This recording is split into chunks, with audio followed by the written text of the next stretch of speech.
Good afternoon and welcome to this afternoon's meeting organised by Democracy Action. My name is Lee Short and I'm one of the founding members of the group. I guess you've come along this afternoon because you, like me, have some serious concerns about particular passages contained in the proposed Unitary Plan and the effects these are already having on citizens of Auckland. And there'll be others who, like me, have grave concerns about the effects of the rights of citizens if other proposals, particularly those regarding co-governance of Auckland's natural and physical resources, are adopted in the plan. We sent out invitations to the Mayor and councillors. Dick Quacks and John Watson indicated they'd be attending. Are you here, Dick? Or John Watson? Okay. Roger Blakely is also here with us today. He's the Chief Planning Officer from the Council. Thank you, Roger, for coming with your team. We at Democracy Action have organised this meeting primarily to offer support to those who are soon to present their oral submissions to the hearings panel. And the object of today is for you to leave well informed about the issues and having gained some knowledge on how to best present at the hearings panel. But we also think it's timely to pull together like-minded individuals who are unhappy about aspects of the plan, in particular those regarding cultural impact assessments and the co-governance proposals, with a view of coordinating our efforts together.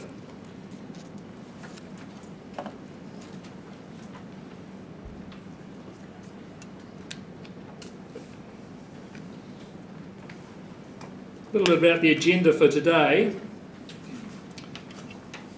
We're just going to change the order around a bit. Sir Bob Jones has just flown in recently from Amsterdam. He's feeling a bit under the weather, so we're going to let him go first prior to Stephen Franks.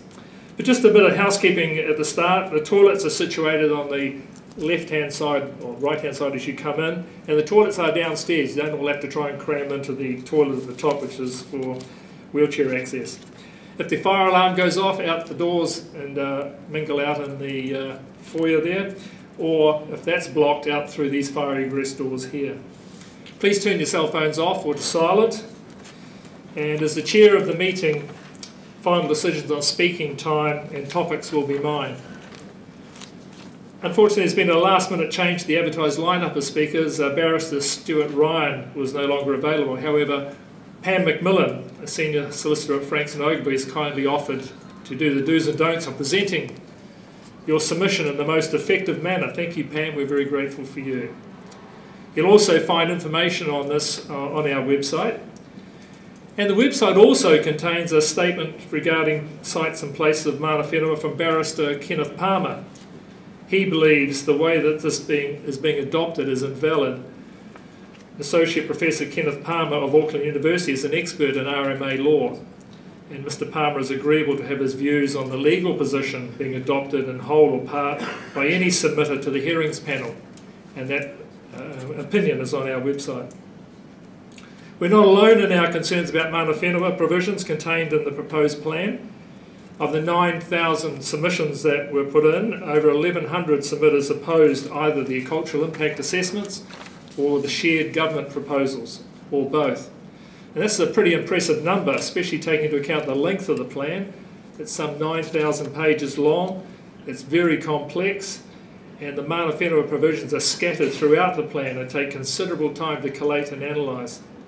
On top of this, while the adoption of over 3,600 sites of value to mana whenua by council has become to the public attention, there's been no real public conversation about the proposals to give away authority to govern Auckland by introducing co-governance of Auckland's natural and physical resources.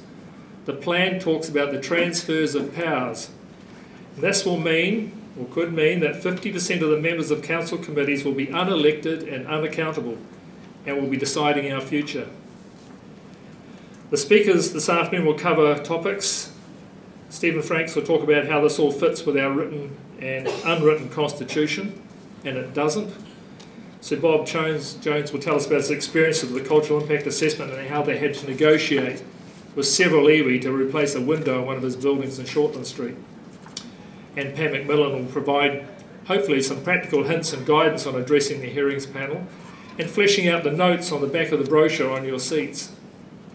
There will be a chance for you to let us know how you feel about this issue, relate any experiences you've had, and ask any questions and become generally involved in a discussion from the floor later in the afternoon. I am suggesting we set up a support group for those who need some assistance making oral submissions to the hearings panel, and for those who are willing to offer support. So if people know a little bit about the hearings process and you're willing to offer other people support, we could meet at the back of the hall. And Ben, who you saw on the way in, and he's just stood up now, Ben will get those people together so we can get a support group going.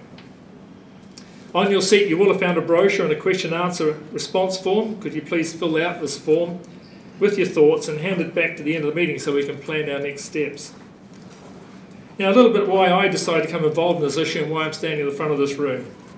In May last year I came across an article which brought my attention to several issues contained in the draft Unitary Plan, of which I was blissfully unaware of until I read that article. Most people were focusing on rezoning and building heights and all that sort of thing, and I was interested in that as well, I can tell you. I studied the passages in this article though, and those pertaining to mana whenua in particular, and I was very disturbed by the extent of the rights that would be granted to iwi above rights as Auckland citizens if they were to be adopted. Embedded throughout the plan are proposals which I believe attack the very heart of our democratic system and the property rights of ratepayers and citizens. Now I'd like to make it clear to everyone that I agree in principle with cultural impact assessments. For sites of significance that we all dearly hold to our hearts, they should be protected. But I can assure we can all agree that sites of true historical significance are protected. However, cultural impact assessments and rules introduced by the Council fall far short of the standards required by a city such as Auckland. Many of the 3,600 sites of value simply do not exist. We deserve better from a council who have introduced shoddy legislation that is obscure and continues to change. The scope of the sites of value is so broad and ill-defined, it's obvious that they're prepared in haste and without thorough research. And these provisions have been enacted by decree. They're in force now. No one has been given the opportunity to object to these major changes before they became law. And they're in force for over 2 years while the hearings panel deliberates and hears submissions. Our democratic and property rights are very important to me, and I imagine they are to the vast majority of Auckland citizens. I've been waiting in vain for our representatives to speak out about the issues involved, but except for a couple of voices, all I've heard is resounding silence. That's why I'm standing in front of you today, because nobody else seems prepared to take the initiative. I've learned a few things about the Council during my search for information regarding these issues. I've learned that a very unhealthy situation exists, especially as regards the granting resource consents. I've learnt that new legislation has been introduced by this council officers because they chose to do it. There is no requirement in the RMA, the Resource Management Act, to demand CIAs or that co-governance or co-management of all our natural and physical resources should be given over to unelected and unaccountable individuals. There is no requirement in the RMA to force people to consult on resource consents. Make no mistake, this council is seeking to introduce new ideology to the citizens of Auckland. And after speaking to some of the councillors, I get the impression they think they were misled into accepting the inclusion of the sites and places of value to mana whenua in the notified unitary plan. As one councillor told me in writing, these controversial provisions were slipped into the unitary plan by subterfuge. In my opinion, they were sneaked into the plan without any prior consultation. The council and its councillors have no idea of the impact this legislation would have. I've also been surprised by the number of lawyers and other experts who have offered information, advice and encouragement while declining any prominent part in public meetings. Here are a few quotes. "I'm glad someone is taking this on. It needs to be done. And here's what we know of the background, which is pretty disgraceful. But I'm not on for picking this up. Perhaps an academic who does not have any effect on their living will do it." Another one. "Our major company and developer clients have had to think in the long run. They can't afford to be vulnerable to an adverse council view on them. There are too many discretions available to council officers. Our clients need to be able to get on with these officers whose baby this stuff might be. But good on you." And another one. "Try someone who does not have repeat players as clients, because if you have to deal with these people repeatedly, you just have to suck." Very interesting comments. And another by former Labour Maori Affairs spokesman Mr Shane Jones, the New Zealand Herald. As someone who was involved in the core group which wrote the Resource Management Act in 1988-89, never in our wildest dreams did we imagine it would lead to 19 new consent authorities in the Tamaki-Makaurau area. I've also learnt that one of the big utility companies commented that it has been driven up the wall, as any consent now costs double what it costs in any other place in New Zealand. That the council has spent a lot of money interacting and consulting specifically with iwi regarding the Unitary Plan, but not with us. That the council has been holding meetings on this plan where the public are barred from attending. Under the Local Government Official Information Act, they're required to release this information to us. But I've just been told by our legal team the council now want to charge a fee of between $1,200 and $1,800 for official information from these meetings. I understand the work involved does cause a bit of trouble for the council, but I suspect it's been used as a deterrent. And just what is the council trying to conceal? These are just a few of the very interesting facts that my research has uncovered, and I'm sure the rest of the afternoon's presenters will also add further information throughout the afternoon. Now I'd like to welcome our first guest, although he generally does not need much introduction. Bob Jones is not afraid to speak out where he sees injustice and plain stupidity. I admire Bob for his courage and his determination. I only wish we had more of his resolve amongst our leaders. Please welcome Sir Bob Jones.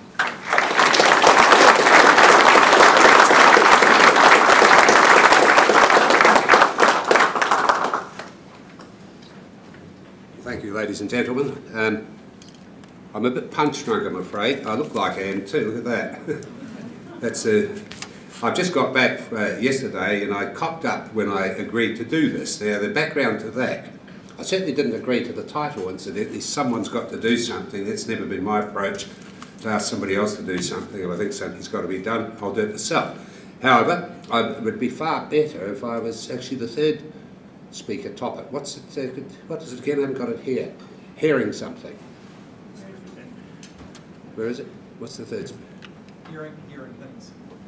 Hearing hints. You might like to remember that if you're going to ask any questions. I won't be able to hear you. So I can't hear anything anymore. Anyway, what happened, so why I'm here is that a month or so ago I wrote a column, which I write each week in the Herald and other newspapers, about an episode that happened in Auckland office. And just before I go on, did you all here read that column? Show of everybody. So I don't have to sort of retrace that. Which of course I found fascinating, and I certainly didn't negotiate with, we didn't negotiate with 13 iwi, as you mentioned. We told the one that wrote to us and wanted $500 or $600 to consider the cultural impact of a new shop window in an 18-storey office building to get stuck. That was our negotiation.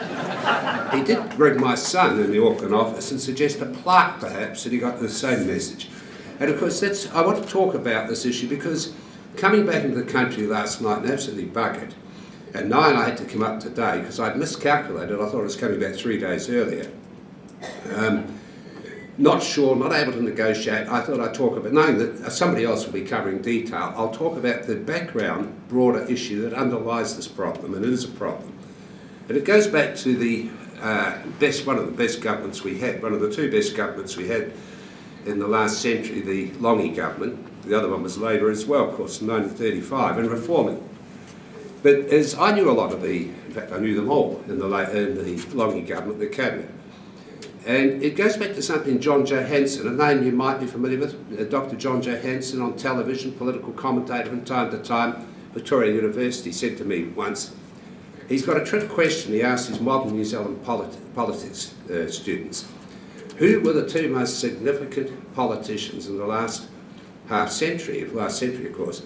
And they always say Muldoon and Longy, and that's not the answer he's seeking. The answer he's seeking is Jeff Palmer and Roger Douglas. Roger speaks for himself. Palmer, it was Palmer that went completely overboard on the Waitangi and its associated things. Now I know that because all his colleagues defend all that happened on the grounds that his starting point was to give New Zealand to Maori. And they said, you have no idea what we had to put up. Jeff's very naive at times, he really is. And he was incredibly naive about this. I mean, I like Jeff, I know him, but God, he is naive. I mean, I could entertain you with examples of his naivety, but this is one that's not amusing. And it's a flow-on from what I have described, and I don't mean it in an insulting sense, at least not towards Maori, but it's certainly an accurate description of what happened from then on in our schools and everywhere else. And that was the beginning of a cult of propagating Maori wonderfulness. Now, Maoris are no more bloody wonderful than any other race, but in this country it's now taught that they're especially wonderful. And anything to do with Maori, we've all got to be, you know, see Christian and so on. And this has led to a lot of what I would call corruption, and of course in the case of what's going on here, what we're on about, what we encountered with the window incident, nothing more than less than extortion. That's all it was, extortion. And it seems to me that flowing on from that, we encounter so much unworldly naivety from people. Politicians, people, bureaucrats making rules who don't anticipate. They assume everyone's going to behave honourably when they set these things up.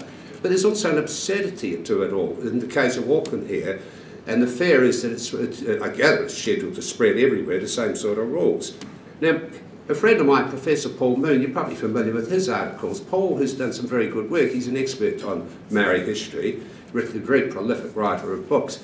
He has explained to people who felt they were being ripped off various Waitangi things. But nevertheless, he's been a victim of the Maori wonderfulness cult, the new apartheid in this country. Because when he wrote, he belts out a book about every year on Maori history and Maori aspects, and our own history, New Zealand history generally. When he wrote one about Maori cannibalism, suddenly he committed a terrible sin. You weren't allowed to say anything negative anymore. And that's part of what underlies this, that we've been pushy-footing anything that's Maori, and it's leaving such an opportunity for racketeering and extortion, which is exactly, can't say it's anything else. When they start listing sites, excuse me, I'm really knocked about at the moment. First head cold in 30 years. I've been in Europe, no kiwi fruit. Kiwi fruit every day, you never get a head cold. And well, at least I never asked for them, I should have. Anyway, where was I? So what we're talking about today, because I don't want to be repetitious, is essentially gets back to democracy. Now, we're not democratic in everything we do, directly democratic. We can't vote the pilot that's going to fly the plane when we jump on the plane. But we do, however, vote the people who decide what pilot it shall be. So it's always that sort of difficult grey area. Here, what we've got are ridiculous laws based on Maori wonderfulness, not just these, but in many other areas as well. The proposition put to the country recently, including by one Labour MP, that we should have compulsory Maori in school. This is stupid. You can't get anyone more liberal on these issues than my managing director, who's an historian with 3 history degrees, Commonwealth scholar, who speaks fluent Maori. But even he is outraged by what we're here for today. But he's researched it. Excuse me. And what we found out, for example, in the case of the window in the office building, and the $500 for its cultural impact, was that within 50 metres, apparently Maori used to gather there 200-300 years ago. Well, so bloody what? I mean, this is absurd. So give us $500 and put your window in. That's essentially what it amounts to. Greg looked up a few of these. Maori used to beach their canoes here at the bottom of Queen Street. And I know people in my activity, and they're all cowards. They'll pay up just to keep quiet. And that's where there's so much, as I said in my article, so much comparison with the mafia tactics in New York, which I have encountered there when I bought a big building on Wall Street. And their approach, which I thoroughly enjoyed the approach and dealing with it. But that sort of thing never stands up to, if you call their bluff, of course, they run away because they know that most people are weak and will lie down. And that is the great fear here, that they do get away with this sort of stuff. What it reminds me, the intentions of the legislators are always good, of course, but it does very much remind me of an incident about 10 years ago when the then Labour government announced that they were going to provide special funding, or what do you call it, benefits, payments, for unemployed artists. Well, a couple of days after that, that was introduced by, what the hell's the name? Tizard. Help me here. Pardon? Judith, thank you, Judith. A couple of days later I was at a cocktail party and Judith was there and I bailed her up. I said, Judith, you cannot have an unemployed artist. You can only have a successful or an unsuccessful one. Oh, she said, don't worry about it. Our research says that we'll only be 40. Well, it took 2 months before it hit 10,000. Unbeknown to us, the east coast of the North Island was a thriving centre of art, albeit unsuccessfully, or on the payroll. I suspect that, and Stephen will probably know, that may have been wiped by now by the current government. Now, I've alluded to the fact that I've just got back from overseas. I went over to Budapest to look at a building, and then being told it was the school holidays, was induced to take a swag of children. I got hundreds of the buggers, including some married ones, incidentally, but I do. So I took half a dozen of them, and we went down the different ages, obviously, right, quite a considerable range. And after I looked at this beautiful building, had a few talks about that, we're on the boat down to Amsterdam 14 days, and watching these kids go ashore to all the marching feet of the tourists everywhere, looking at genuine antiquities, genuine things that have preservation orders on them, which of course the whole of Europe consists of that, is a very different thing than what we're getting put to us here. Now, while I was away, a very significant statistic was announced for the first time in history. Over 1 billion people travelled as tourists in 1 year. I mean, that's really quite extraordinary. 1 in every 6 or 7 people are travelling overseas as tourists. Now, of course, many go from winter places for sunny climes in winter time, particularly in the northern hemisphere. But most of them are looking at buildings, actually. That's what they're looking at, historic things. Can you really envisage groups of tourists from America, Japan, standing around in Albert Street, where Dr. Blakely told me was the pertinent site to our window, where they used to gather 200 years ago? Yeah, that's just there. That's where they used to gather, taking photographs and all this. I mean, come on. It's childish. And when you put it in that context, you're describing the situation, well, I am, I should say, accurately. So what we... I'm sorry. As I say, I'm a bit bloody punch-drunk at the moment. Since my article appeared, I've been contacted by many people who have had similar experiences and just paid up. Alan Duff wrote to me from France about a publisher friend who bought a house in a subdivision and was hit to get married permission on its cultural impact because within 50 metres or something they used to, shells had been found. There was somebody wrote to me, I don't know if it's an urban myth or what, about the building site was located when they found a collection of shells, which this was a residential site, and went off, and then research had turned out from the previous owner was that she had been told they were demolishing a house to build another one, that she bought a bagload of shells from a garden centre because they were good for leaving in clay or something. Now, this is the sort of silliness that's going on. $500, please, to discuss the cultural impact. The problem is that it gets back to we're being far too tolerant about the whole marry wonderfulness thing. And it needs to be met right in the face. I've got to say this, that if you think about this, there's been literally thousands of letters published in our newspapers over the last 15, 20 years since this nonsense started by married people saying, I am a married. And the single theme has been protesting about things done in their name. After my article appeared, I got a swag of them. And some were so angry, I mean, I usually reply to letters from strangers out of courtesy. Some were so angry I couldn't reply, but the theme was the same again. How dare these buggers do things in my name? I'm bearing the brunt of this sort of thing. But we constantly see those letters in all of our newspapers. I'm a newspaper addict. I read newspapers from everywhere. My article column appears in other newspapers. They send them to me. I like reading newspapers. It's a very common thing. So what we've got here is a very small minority of very naive people, non-married mostly, from what I can ascertain, who are making these things happen. And you've got to remember that the source, the roots of this thing that we're dealing with here go back to central government. This government has promised to reform the Management Act, Resource Management Act. They don't appear to have done much about it. Certainly, it's they that we must target in particular to do something about this. Now, whether they will or not, again, they promised to abolish the married sex and haven't and won't. We'll backtrack on it. I never expect much of national governments. which is why for the first time I voted for them in 30 years. It's very unusual for me to do that. But that was better than the alternative on this occasion. So, as I say, I'm not here to go into the details of the whole thing, but to just lay down a general background cover. But as I say, it gets back to the 80s when there was a sort of an apartheid established in New Zealand that's got out of control.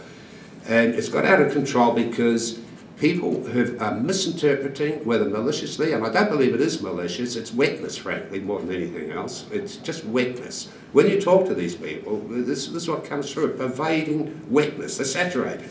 And they're very naive. They don't expect that, what happened with us, for example, will happen. And what's happened with so many other people that people have told me about as well, that these sort of consequences will happen. So we've got to do something about it. I'm not an Aucklander. I know that it's planned. The plan of action is being announced to you to do something about the pressure on the council and whatnot, or whatever it's entitled to. But underlying it all is the fact that what we're talking about also is democracy. That's the name of today's meeting. It is undemocratic. And we're not asking for a majority bullying a minority. We're asking for a proper hearing on things. It is undemocratic what is being put before us. It's quite wrong. And bogus things are being put to us as things with cultural saving. They're not with culture. They're saying that we used to gather here, as I said in my article, that's hardly Stonehenge. It's ridiculous. The fact that the pre-European Maori did not have material artefacts other than their houses and clubs and things of that order, it was a pretty primitive race when the European arrived here. And so there weren't buildings and walls and statues. Well, there were those actually, and many of those things have been retained, but they're rather portable. But they were built of wood, and it wasn't sort of something that here is, that we would have preserved it if there were things to preserve. So they're now saying, oh, we used to eat here. How do we know that? There are shells here, or birds' bones, and there's Samoa bones, and so on. Therefore, if you want to do anything, this doesn't matter that you used to eat there 200 years ago. So the nonsense has to stop, and we need to not pull our punches in the way we do it. Thanks for listening to me.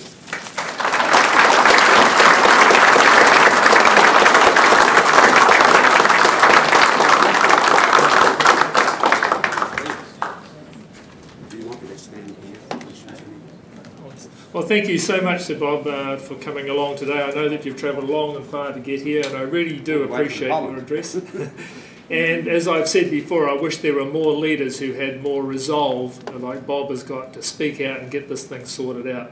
I really appreciate you coming. Does anyone have any questions for Bob? He needs to get away very shortly. Is there anything you'd like to ask? Perhaps we can. I've got time. I've got half an hour. Okay. Yes. I'm not an Aucklander, but a friend of mine had a very bad experience, and I'd like to suggest that you take your perimeter of concern beyond the Auckland boundary. I can't hear it, I'm afraid. Sorry. Yeah, you're quite right. The problem with this unitary plan is this ideology is going to be run out throughout New Zealand. It's coming to a council near you very soon, especially when they're amalgamating councils from around New Zealand. They're going to use this as a blueprint. And already the local, Steve will speak to this a bit more, but the local government, what do they call it, Stephen? The local government commission has already stated they want it introduced in every council in New Zealand. And someone's got to stand up and say no. And you really, as Sir Bob said, you've got to sheet this home at the national government. The government at the moment is sovereign and it can change this, and they've got to step up and do something about it. Is there any other questions for Sir Bob? Bob, do you have any points of action that you see that we could kick in to get going, especially with your columns and whatnot? But well, that's always the tricky one. So what do we do? Yeah. Well, you know, the standard thing is you hammer your MPs, you write letters to the paper, this sort of thing. I'm concerned about it from a personal point of view. I don't want to be seen to be attacking Maori all the time, but the Maori issues that have arisen that I have written about are bloody gangsterism. And it offends me. Take the hole in I wrote a piece about that, the hole in the rock. Now, that's a pretty common geographic feature around the world. Well, it's not common, but it's not uncommon. And they've been getting away with charging the boats that went through it as a novelty, you know, the thing in the Bay of Islands, until they actually took it to the court. And it turned out that legally it didn't belong to the state, effectively.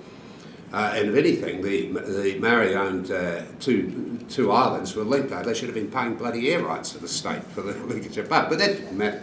The point is they were clipping a ticket they didn't have. And it's just racketeering. And why? Well, our ancestors hundreds of years ago gathered feathers there in the vicinity, so bloody what? And, topping it all up, Captain Cook parked his boat nearby. How do they know he even looked at it? He might not have. He might have been offended by it, turned his back. And even if he did, so what? Why do we therefore pay, hundreds of years later, you money? Because Captain Cook looked the bloody hole in the rock. And it's that sort of silly. Mighty River was another one, for sheer unadulterated nonsense. I mean, if they were sincere in their claim on Mighty River when the float came, why had it never been raised before? It was just nonsense. And silliness. Oh, we talk to the water. Well, talk away. Nothing's going to stop you, you know. And, it's just silly, and it's a try-on. And you cannot get anywhere by pussyfooting when you're up against this sort of behaviour. Well, do we have a legal description for... Can't hear, I'm sorry. I've got a head cold. It's gone to my ears being 12 hours, 24 hours in planes. Do we have a legal description for a Maori? Because as I understand, Do we have a it, legal 15, description 20 years for a ago, Maori? there was less than 500 people with more than 50% Maori blood in New Zealand. Yes, well, it's a good question. Do we have a legal description for a Maori? I think that it's pretty much like the Israelis have for the Jews, anyone that says he is. I think that's basically it. I mean, I think of all the Maoris I know. I mean, my oldest friend is a well-known Maori, but I knew him before he was a Maori. And you now know him as Sir Tiffany O'Regan. He rings me up there and again. He never dare say it's Tiffany here. I might have a heart attack with laughter. But it's always Stephen here. But I've known Stephen since 1957, and we're old friends. Now, what is a Maori? Who knows? You know, I mean, I've got blue-eyed blonde children who are bloody half Maori, believe it or not. Strong genes, I point out. Strong European genes.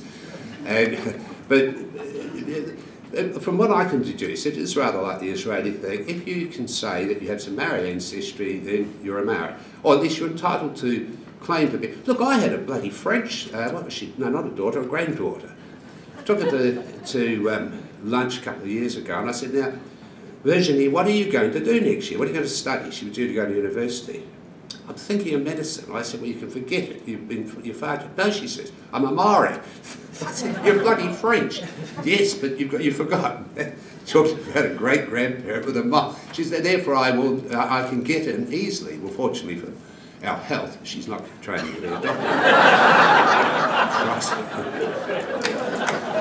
Thank you very much, Sir Bob.